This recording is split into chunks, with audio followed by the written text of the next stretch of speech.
Maraming salamat, Executive Secretary Luke Bersamin. Please take your seat. The Senate President Francis Escudero, and the other members of the Senate here with us today, the Senior Deputy House Speaker Aurelio Gonzalez, and other honorable members of the House of Representatives, the honorable members of the Cabinet. Teka, may laman pa ba yung kabinete ko? Who am I addressing now?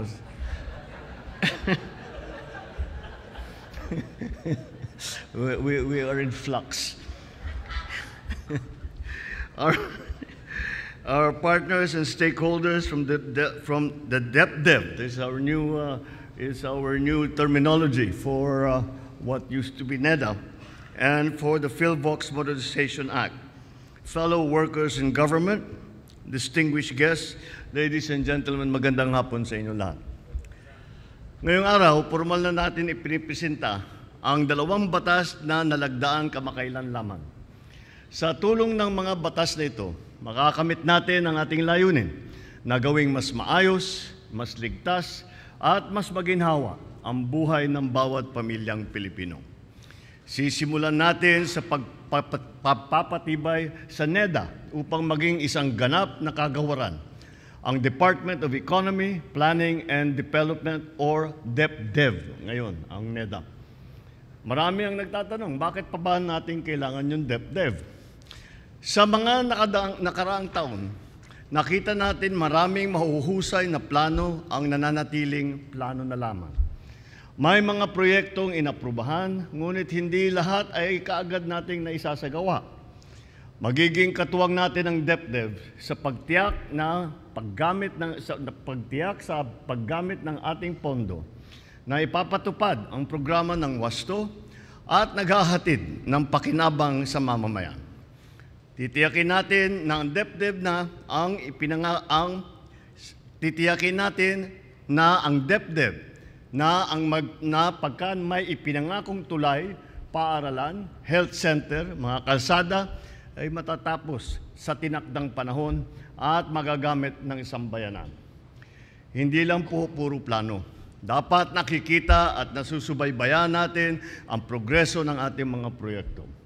Sa ilalim ng DepDev, mas madali na rin matutukoy kung aling proyekto ang dapat palawakin, alin ang kailangan ayusin, at alin naman ang dapat nang itigil para mas maging kapaki-pakinabang para sa mga Pilipino. Kaya naman, may iwasan na natin ang nasasayang na pondo, panahon, at pagkakataon sa paglilingkod. Upang magampanan ng DepDev ng maayos ang kanilang tungkulin, umaasa ako makikipagtulungan sa atin ang iba't ibang ahensya ng pamahalaan. Hamon ko sa gabinete at mga pinuno ng ahensya, siguruhing matatapos ang mga proyekto ng ayon sa schedule at sa budget. Hindi na tayo papayag na may masyadong cost overrun, mayroong mga time extension, wala namang makatwirang dahilan, and no to non-performing projects.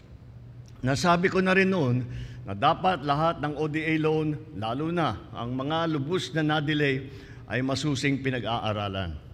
Mas magiging stricto na rin ang approval ng ODA loan simula na ngayon. Kasabay nito, nangangako tayo na magiging mas mahusay at tapat ang pamahalaan sa paggugol ng pondo ng bayan. Sa ganitong paraan, mas tataas ang kalidad ng ating buhay. Ngunit, kahit gaano pa kahusay ang plano, kung hindi natin mapaghahandaan ang sakuna, baliwala rin ng ating pagsisikap. Hindi lang tahanan o kabuhayan ang maaaring mawala, pati rin ang ating mga mahal sa buhay. Kaya't pinapalakas natin ang paghahanda laban sa sakuna at itinaguyod ang kaligtasan ng mga mamamayan sa pamamagitan ng PhilVox Modernization Act. Alam natin na ang Pilipinas ay nasa Pacific Ring of Fire. Lindol, pagputok ng bulkan at iba pang sakuna, hindi na yan bago sa atin. Hindi rin pwede iasa sa swerte ang ating kapakanan at kaligtasan. Kailangan ay laging tayong handa sa maaaring pinsalang dala ng kalikasan. Sa ilalim ng PhilVox Modernization Act, mas mapapabilis ang paghahatid ng sapat at napapanahong impormasyon na makakatulong sa ating pagharap sa kalamidad. Sa ilalim ng PhilVox Modernization Act, tataasan natin ang taunang pondo ng ahensya sa loob ng 5 taon upang makabili sila ng mas modernong kagamitan at makakapagpagawa ng mas makabagong pasilidad. Magpapatayo ang PhilVox ng bagong laboratorio, Centralized Data Center, Learning Hub. Palalawakin palalo natin ang monitoring network at pag-iigtingin din ang pagmamatyag sa mga aktibong bulkan sa buong bansa. Gagamit na ang PhilVox ng machine learning upang mas mapabilis ang pagsusubaybay at pagre-report sa taong bayan ng mga babala. Sa puntong ito, nais ko pong kilalanin ang ating mga siyentipiko, eksperto at field personnel sa PhilVox na patuloy na nagsisilbi upang magkaroon ang bawat pamilyang Pilipino ng kapanatagan at kapayapaan. Hindi po mapapantayan ang mga sakripisyong inialay ninyo upang matiyak ang kaligtasan ng sambayanan. Bagamat araw-araw ninyong hinaharap ang panganib na kaakibat ng inyong trabaho, hindi kayo nag-aatubiling pumunta sa inyong field site, umaga man o gabi. Kasabay nito, hihiyakatin ko ang ating mga kabataan na linangin ang mga kaalaman sa siyensya upang maging mas marami tayong volcanologist, siyentipiko, eksperto. Yan ay ilalagay natin sa DOST or PhilVox na hinaharap. Ang hamon ko sa DOST at PhilVox, panatilihin ninyo ang mataas na kalidad ng inyong serbisyo, ang profesionalismo, ang pagmamahal sa bansang Pilipinas sa inyong mga kawani. Gaano man kalaki ang pondo ay mawawalan ng saysay kung walang puso at paglilingkod. Patuloy po ang pagbibigay ng suporta ng pamahalaan upang mas mapalalim ang inyong kaalaman. Sa pamamagitan ng ating mga batas, isinusulong natin ang gobyerno hindi lamang maging sa papel, kundi maaasahan sa panahon ng pangangailangan.